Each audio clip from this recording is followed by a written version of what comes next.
আজকে আমি তোমাদের নেক্সট চ্যাপ্টার গ্যাসের গতীয় তত্ত্ব এটা আলোচনা করছি।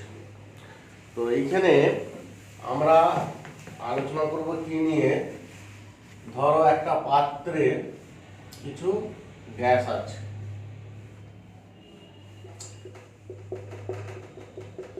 ধরো এটা একটা চোঙাকার পাত্র, এটা হচ্ছে পিস্টন, অবাধে যাতায়াত করতে পারে, এরকম কিছু গ্যাস মলিকুল আছে এই পাত্রের মধ্যে আছে। এখন এই যে পাত্রের মধ্যে থাকা গ্যাসের অণুগুলো এরা কি, আমরা জানি ক্লাস 10-এ পড়েছি, এই অণুগুলো সবসময় গতিশীল, মানে অণুগুলো স্থির অবস্থায় কখনো থাকে না, অণুগুলি সবসময় গতিশীল। কি করে বুঝবো যে গ্যাসের অণুগুলো গতিশীল সবসময়? তার জন্য তোমরা ক্লাস 10-এও পড়েছো যে গ্যাসের অণুগুলোর মধ্যে অনেক কিছু ধর্ম দেখা যায়, যে ধর্ম থেকে বলতে পারি গ্যাসের অণুগুলো গতিশীল। কি কি ধর্ম? ধরো গ্যাসের অণুগুলো যে পাত্রের দেয়ালের উপর ধাক্কা দিচ্ছে, তাহলে পাত্রের দেয়ালের উপর একটা বল প্রয়োগ করছে, তার মানে চাপ আছে। দেয়ালের প্রতি একক ক্ষেত্রফলে প্রযুক্ত বলকে বলা হয় চাপ, তার মানে চাপ প্রয়োগ করে। এই যে পিস্টনটা যদি আমি নিচু দিয়ে নামাই, তাহলে অণুগুলো কি হয়, কাছাকাছি চলে আসছে, অর্থাৎ গ্যাসের আয়তন সংকুচিত হচ্ছে, অর্থাৎ সংকোচনশীলতা ধর্ম আছে। বা পিস্টনটাকে যদি উপর দিয়ে টানি, তাহলে অণুগুলো কি হয়, পরস্পর থেকে দূরে সরে যাবে, অর্থাৎ প্রসারণশীলতা ধর্ম আছে। আর কি আছে না, ব্যাকন ধর্ম, অর্থাৎ গ্যাস বেশি ঘনত্বের স্থান থেকে কম ঘনত্বের স্থানে ছড়িয়ে যায়, আমরা জানি, তাহলে ব্যাকন ধর্ম আছে। এইগুলো সব প্রমাণ করে গ্যাসের অণুগুলো গতিশীল। তো গ্যাসের অণুগুলো গতিশীল, অর্থাৎ অণুগুলো একটা নির্দিষ্ট দিক, মানে বিভিন্ন দিকে বিভিন্ন রকম বেগে গতিশীল হয়, এটা আমরা জানতে পারছি। এখন প্রশ্ন হচ্ছে গ্যাসের অণুগুলোর গতিপথ কি রকম হবে, কিভাবে গতিশীল হবে, সে সম্পর্কে বিজ্ঞানীরা পরীক্ষা নিরীক্ষা করেছিলেন। তার মধ্যে ব্রিটিশ উদ্ভিদ বিজ্ঞানী রবার্ট ব্রাউন একটা পরীক্ষা করেছিলেন। সেই পরীক্ষা থেকে এই গ্যাসের অণুগুলোর গতিকে বলা হয় ব্রাউনীয় গতি। এই ব্রাউনীয় গতি কি, এটা সম্পর্কে একটু আগে আমাদেরকে জানতে হবে। ব্রাউনীয় গতি, ব্রাউনিয়ান মোশন। ব্রাউনীয় গতিটা কি না, তিনি একটা পরীক্ষা করেছিলেন। কি করেছিলেন না, জলের মধ্যে কিছু পরাগরেণু ছড়িয়ে দিয়ে সেইটা শক্তিশালী অণুবীক্ষণ যন্ত্রের সাহায্যে এই রেণুগুলোর গতি তিনি লক্ষ্য করলেন। কি দেখলেন না, তিনি দেখলেন যে ওই পরাগরেণুগুলো এলোমেলোভাবে চারদিকে নিরবিচ্ছিন্নভাবে ছোটাছুটি করছে। ঠিক আছে, পরবর্তীকালে কোনো তরল বা গ্যাসীয় পদার্থের মধ্যে ওই রকম পরাগরেণু যদি ভাসিয়ে দেওয়া হয়, দিয়ে কণাগুলোর গতিকে যদি লক্ষ্য করা যায়, দেখা যাবে ওই গ্যাসের মধ্যেও ওই ছোট ছোট সূক্ষ্ম কণা বা রেণুগুলোর অনিয়মিত গতি, একই রকম গতি এখানেও লক্ষ্য করা যায়। এই গতি কখনো নিরন্তরভাবে নিচের দিকে, উপরের দিকে, ডাইনে বামে যাতায়াত করছে, আবার কখনো ঘুরপাকও খাচ্ছে। তাহলে এই যে তরল বা গ্যাসের মধ্যে ভাসমান সূক্ষ্ম সূক্ষ্ম কণার এইরকম অবিরাম যে অনিয়মিত গতি, এই গতিটাকে বলা হয় ব্রাউনীয় গতি। তাহলে ব্রাউনীয় গতি কাকে বলে, এই শেষ লাইনটা বলবে বইতে, যে তরল বা গ্যাসের মধ্যে ভাসন্ত সূক্ষ্ম সূক্ষ্ম কণার অবিরাম অনিয়মিত গতিকেই ব্রাউনীয় গতি বলা হয়। এই গতির বৈশিষ্ট্য আছে। বৈশিষ্ট্যগুলো কীরকম করে নেবে, এখানে 6টা পয়েন্ট আছে। যে এই গতি স্বতঃস্ফূর্ত, চিরস্থায়ী, নিরবিচ্ছিন্ন, এলোমেলো। দুটি কণার গতি কখনো একরকম হয় না, এমনকি খুব কাছাকাছি দুটি কণার গতিও একরকম নয়। 2 নম্বর, পাত্রের নড়াচড়ার উপর এই গতি নির্ভর করে না। 3 নম্বর, উষ্ণতা বাড়লে এই গতি বাড়ে, গতির বেগ বাড়ে, আর কণাগুলো যত ক্ষুদ্র হবে এর বেগ তত বেশি হবে, আর মাধ্যমের সান্দ্রতা যত কম হবে বায়নীয় গতির বেগ তত বেশি হবে। এই 5টা পয়েন্ট মুখস্থ করবে, মনে রাখবে। এরপরে চলে এসো গ্যাসের গতিতত্ত্বের মূল স্বীকার্য বিষয়। গ্যাসের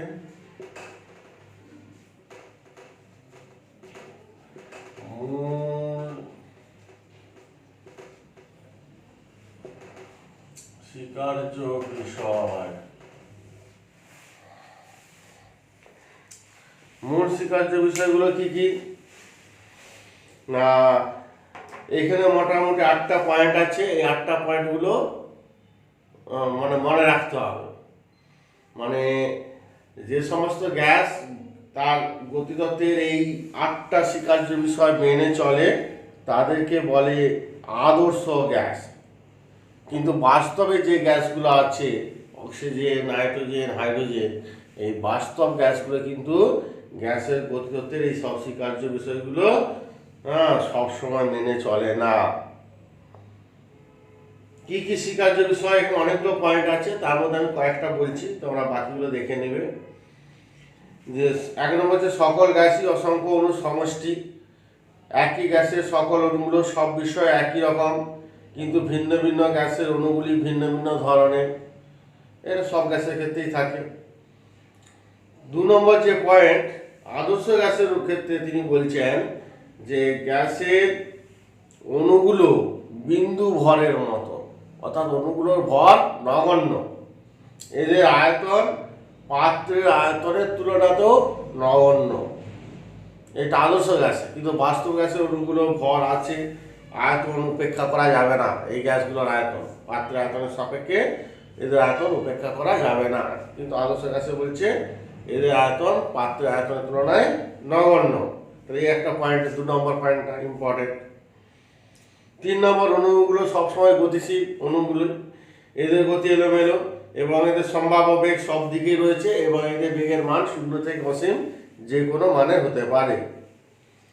আর একটা 4 নম্বর পয়েন্ট হচ্ছে এই অণুগুলো দৃঢ় এবং আদর্শ স্থিতিস্থাপক গোলকের ন্যায় আচরণ করে।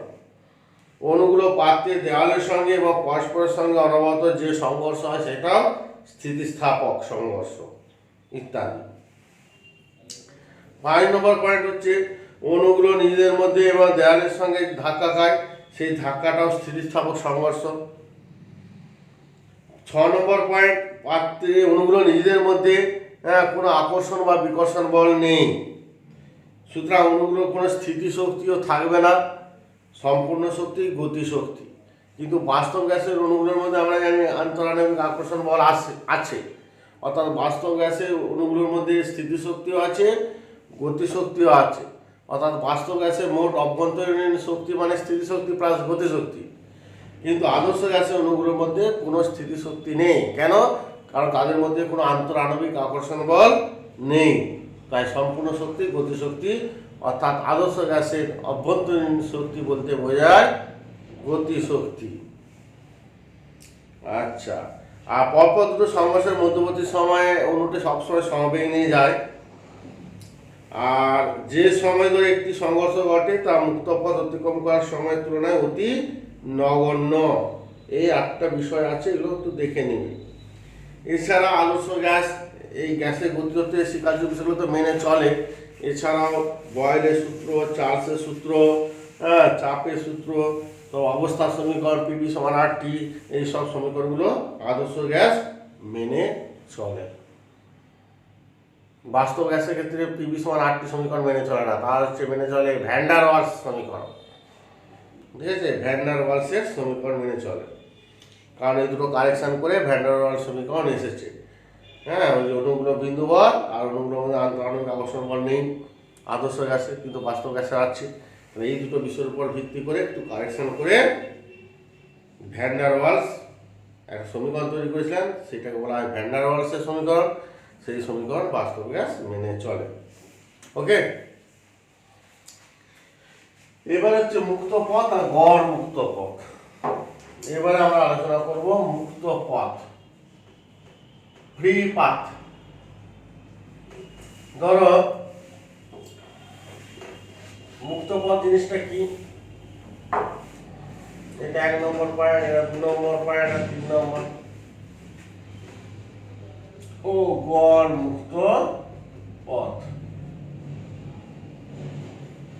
ল্যামডা দিয়ে প্রকাশ করা যায়। ধরো একটা অণু গেল, গিয়ে এখানে আরেকটা অণুর সঙ্গে ধাক্কা খেলো, ধাক্কা খেলে গিয়ে অন্যদিকে চলে যাবে, দিয়ে এখানে একটা অণুর সঙ্গে আবার ধাক্কা খেলো, কে এই দিকে খেলো, তাহলে এই দিকে গিয়ে এখানে ধাক্কা খেয়ে এখানে এলো। একটা প্রথম অণু ধরো দ্বিতীয় আর তৃতীয় অণুর সঙ্গে ধাক্কা খাচ্ছে, তো দ্বিতীয় অণু আর তৃতীয় অণুর সঙ্গে প্রথম অণুটা ধাক্কা খেয়ে এদিক গিয়ে আবার ধাক্কা খেয়ে এখানে এলো, তাহলে যে পর পর দুটো ধাক্কা খাচ্ছে, একবার দ্বিতীয় অণুর সঙ্গে ধাক্কা খাচ্ছে, আবার তৃতীয় অণুর সঙ্গে ধাক্কা খাচ্ছে। তো এই পরপর দুটো ধাক্কা খাওয়ার মাঝামাঝি আর মধ্যবর্তী সময়ে যে দূরত্বটা গেল, এই দূরত্বটাকে কি বলা হয়? মুক্ত পথ। কারণ এটা হচ্ছে মাঝখানে ধাক্কা খাচ্ছে না, ঠিক আছে, তাই এটা সমবেগে যাচ্ছে, তাই সরলরৈখিক পথ হচ্ছে, এই পথটাকে বলা হয় মুক্ত পথ। আবার দেখা গেল কোথাও এখানে ধাক্কা খেয়ে আবার এখানে এলো, অনেকটা দূরত্ব যাওয়ার পর আবার এখানে ধাক্কা খাচ্ছে, তাহলে এই মুক্ত পথগুলোর মান দেখো, এখানে মাঝারি, এখানে একবারে কম, এখানে অনেক বেশি, স্ট্রেট লাইন। তাহলে মুক্ত পথগুলোর মান বিভিন্ন রকম হচ্ছে, কোথাও সামান্য দূরত্ব গিয়ে ধাক্কা খাচ্ছে, কোথাও অনেকটা দূরত্ব যাওয়ার পর আরেকটা অণুর সঙ্গে ধাক্কা খাচ্ছে। তাহলে এই যে দুটো ধাক্কা খাওয়ার মাঝখানে যে দূরত্বটা, এই দূরত্বটা সবার ক্ষেত্রে সমান নয়, কম বেশি হচ্ছে, সেই জন্য এদের ক্ষেত্রে কি করা হয়? গড় মান নির্ণয় করতে হয়। অর্থাৎ বিভিন্ন মুক্ত পথগুলোর গড় মানকে বলা হয় গড় মুক্ত পথ। পরীক্ষা করে প্রমাণ করে দেখা গেছে গড় মুক্ত পথের মানটা 1/σ² এর সঙ্গে সমান, ঠিক আছে? গড় মুক্ত পথের মানটা হচ্ছে 1/σ², যেখানে সিগমাটা হচ্ছে কি?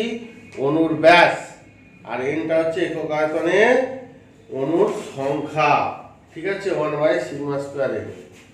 অর্থাৎ মুক্ত পথের মানটা অণুগুলোর ব্যাসের বর্গের সঙ্গে ব্যাসানুপাতিক 1 নম্বর, আর 2 নম্বর হচ্ছে ল্যামডাটা একক আয়তনে অণুর সংখ্যার সঙ্গে ব্যাসানুপাতিক, সেই জন্য সমানুপাতিক, এই ল্যামডা সমানুপাতিক 1/σ², সমানুপাতিক সমানুপাতিকটা কে ধ্রুবক যোগ করতে হয়, কে এর মানটা সাধারণত σ², 1 ধরা হয়, 1 ধরলে 1/σ² হবে।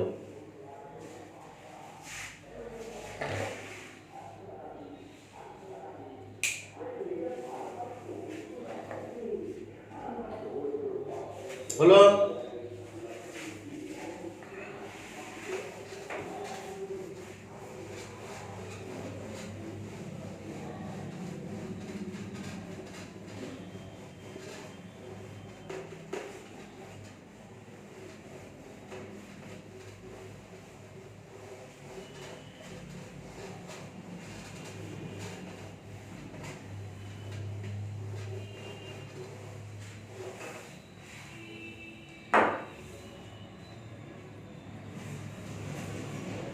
এবারে গ্যাস অণুগুলো গড় বেগ, গড় বর্গবেগ এবং গড় বর্গবেগের বর্গমূল মান।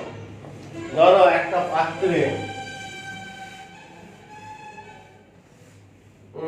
পাত্রে কিছু গ্যাস অণু আছে, এই অণুর বেগ ধরো c1 বেগে যাচ্ছে এইদিকে, এই অণুর বেগ ধরো c2 বেগে এই দিকে যাচ্ছে, এই ধরো c3 বেগে এই দিকে যাচ্ছে, এই ধরো c4 বেগে এই দিকে যাচ্ছে, বিভিন্ন গ্যাস অণু বিভিন্ন বেগে যাচ্ছে, এটা ধরো এদিকে যাচ্ছে c5 বেগে, বিভিন্ন গ্যাস অণু বিভিন্ন বেগে যাচ্ছে, এটা c6 বেগে এইদিকে ছুটছে। তাহলে বিভিন্ন গ্যাস অণুর বেগ তো বিভিন্ন রকম হবে, কারণ বেগগুলোর মান 0 থেকে অসীম যে কোনো মানে হতে পারে। ধাক্কা খাচ্ছে, ধাক্কা খাওয়ার পর বেগ কমে যাচ্ছে, আবার ধাক্কা খাওয়ার পর কিছুক্ষণ পর বেগ বাড়ছে, বিভিন্ন গ্যাস অণু বিভিন্ন বেগে যাচ্ছে। তাহলে আমরা গ্যাস অণুর বেগ বলতে কোন বেগটা বোঝাবো? বিভিন্ন অণুর ক্ষেত্রে তো বেগ বিভিন্ন, সেই জন্য আমরা কি করি? গড় বেগ এদের নির্ণয় করি। তাহলে গড় বেগ c⁻, মানে কি হবে? গড় মানে সমস্ত অণুগুলো বেগ বের করবো, তাদের গড় মোট মান বের করবো। ধর n সংখ্যক অণু আছে, তাকে n দিয়ে ভাগ, গড় তো এভাবেই বের করা হয়, মোট বেগকে তার মোট সংখ্যা দিয়ে ভাগ করে দিলে গড় বেগ পায়। কিন্তু অনেক সময় গড় বেগটা কার্যকরী হয় না। একটা এক্সাম্পল হিসাবে বলছি, ধরো কোনো একটা অণু ধরো পূর্ব দিকে যাচ্ছে 5 মিটার পাশ থেকে, আর একটা অণু পশ্চিম দিকে একই বেগে যাচ্ছে 5 মিটার পাশ থেকে, তাহলে এক্ষেত্রে গড় বেগ কত হবে? +5 প্লাস ও -1, সেটা পূর্ব দিক প্লাস আর পশ্চিম দিকে মাইনাস হচ্ছে, দুটো যোগকে 2 দিয়ে ভাগ করলে গড় বেগ 0 হয়ে যাচ্ছে। কিন্তু বেগের তো মান তো আছে, কিন্তু গড় হচ্ছে 0 হয়ে যাচ্ছে। সেই জন্য গড় বেগ এখানে অ্যাকুরেট ভ্যালু পাওয়া যায় না। আমরা এখানে কি করি? আরএমএস ভ্যালু নিই, সেটা অ্যাপ্রোপ্রিয়েট। সিআরএমএস ভ্যালু মানে শেষ থেকে পড়ে আসবো, আগে স্কোয়ার, তারপর মিন, তারপর root. M for mean, mean MEAN, mean মানে হচ্ছে গড়, আর S for square, SQUAR, square মানে বর্গ, আর আর হচ্ছে কি? আরটা হচ্ছে root, R root, square mean root. আমরা লেখার সময় লিখি RMS, root mean square, RMS। কিন্তু হবে আগে স্কোয়ার করবো, তারপর মিন, তারপর রুট। কিরকম? আগে স্কোয়ার, অর্থাৎ প্রত্যেকটা কণার বেগের স্কোয়ার, প্রথম কণার বেগের স্কোয়ার C1 স্কোয়ার, দ্বিতীয় কণার বেগের স্কোয়ার C2 স্কোয়ার, তৃতীয় কণার বেগের স্কোয়ার C3 স্কোয়ার করে n সংখ্যক বেগের nতম কণার বেগের স্কোয়ার Cn স্কোয়ার। তো স্কোয়ার করলাম, তার মিন, মিন মানে যোগ করে n দিয়ে ভাগ, তাহলে মিন হয়ে গেল, তার রুট। এই হচ্ছে সিআরএমএস ভ্যালুটা মানে। যেমন আমি একটা এক্সাম্পল দিচ্ছিলাম, একটা বস্তু পূর্ব দিকে 5 মিটার পার সেকেন্ডে যাচ্ছে, আর একটা বস্তু পশ্চিম দিকে -5 মিটার পার সেকেন্ড, পশ্চিম দিকে নেগেটিভ, তাহলে সিআরএমএস স্কোয়ার দাও তো। আগে স্কোয়ার মানে 5 square plus minus 5 square, square করে মিন, মিন মানে দুটো যোগ করে 2 দিয়ে ভাগ, আর রুট।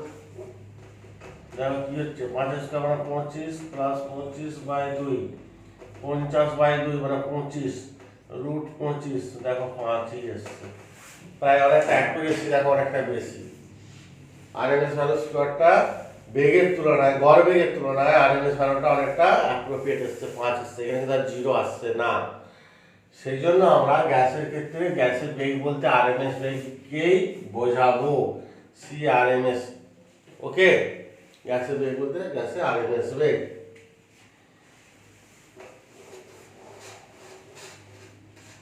তাহলে সিআরএমএস এর মনে রাখবো এইটা, বা সিআরএমএস স্কোয়ার যদি করে দিই, C1 square plus C2 square plus dot করে plus Cn square by n, এটা মনে রাখবো আমরা, এটা পরে কাজে লাগবে আর কি।